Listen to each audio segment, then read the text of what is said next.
오늘 말씀은 에스라 6장 6절에서 12절입니다. 이제 유브라데 강 건너편 총독 다뜨네와 스달보스네와 너희 동간 유브라데 강 건너편 아바삭 사람들은 그곳을 멀리하여 하나님의 성전 공사를 막지 말고 유다 총독과 장로들이 하나님의 이 성전을 제자리에 건축하게 하라. 아멘. 오늘 본문은 사마리아 사람들과 결탁한 바사의 관리들이 아닥사스다 왕에게 올린 고발장으로 인하여 하나님의 성전 재건이 멈춘 이후의 사건입니다. 이스라엘 사람들은 성전 재건 공사에 방해를 받자 여호와의 전을 건축할 시기가 이르지 아니하였다라고 하며 공사를 중단하였습니다.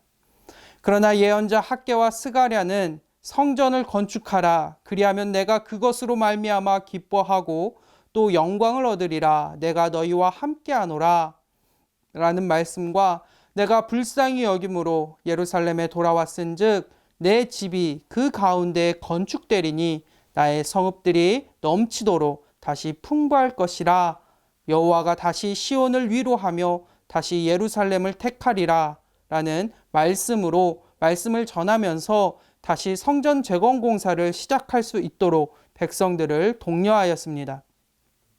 그러자 이번에는 다뜨네 총독과 그의 동료들이 시차를 나오게 되는 것입니다. 이번에도 사마리아 사람들의 그 방해가 시작된 것입니다.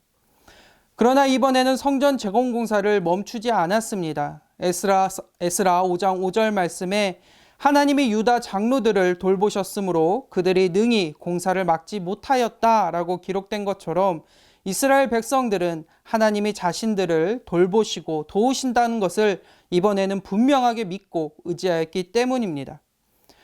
위기가 곧 기회다라는 말이 있습니다. 그렇다고 모든 위기가 다 기회가 되는 것은 아닙니다. 다만 위기 가운데 가만히 손을 놓고 있으면 무너질 수밖에 없지만 위기를 극복하기 위해서 움직이면 그것이 기회로 바뀔 수 있기 때문입니다. 작년 7월에 일본은 우리나라에 대한 수출 규제를 시작했습니다.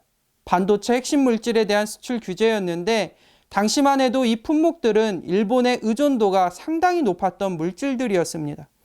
여기에 더하여 일본은 우리나라를 수출 화이트리스트에서 배제하면서 본격적인 경제 보복을 가했습니다. 이런 행보는 일제 강제노역 보상 판결에 대한 보복으로 우리나라 경제를 쥐고 흔들려는 얕은 수였습니다. 그러나 우리나라는 그런 일본에 굴하지 않았습니다. 오히려 1년 만에 일본 의존도가 높았던 산업에서 안정적으로 국산화를 이루어냈고 또 일본 제품 불매 운동을 통해서 우리나라 경제 주도권을 쥐려던 일본을 역으로 압박하는 역전극을 만들었습니다. 지금 이와 같은 상황이 바로 오늘 본문의 상황입니다. 성전 재건 공사를 사마리아 사람들이 방해하였습니다. 처음에는 그 방해에 유대인들이 굴복했고 성전 공사가 멈췄습니다. 그러나 이번에는 달랐습니다. 그 어떠한 방해에도 하나님의 성전을 재건하는 일을 멈추지 않았습니다. 그러자 어떠한 일이 일어납니까? 다뜨네 총독의 보고서를 받은 다리오 왕은 성전 재건이 고레스 왕의 명령임을 확인하고 다뜨네 총독에게 성전 재건을 막지 말라는 조서와 함께 그 재건에 들어가는 경비와 하나님께 번제로 드릴 제물들 이외에 성전을 유지할 모든 비용들을 적극 지원하라라고 명령합니다. 하나님의 말씀처럼 주의 성읍에 풍요가 넘치게 된 것입니다. 여러분, 혹 여러분이 거룩한 뜻을 세우고 나아가는데 여러분을 방해하는 것들이 있습니까? 그렇다면 오늘 묵상의 말씀과 더불어 시편 118편의 한 구절을 읽어드리겠습니다. 이 말씀을 기억하시기 바랍니다.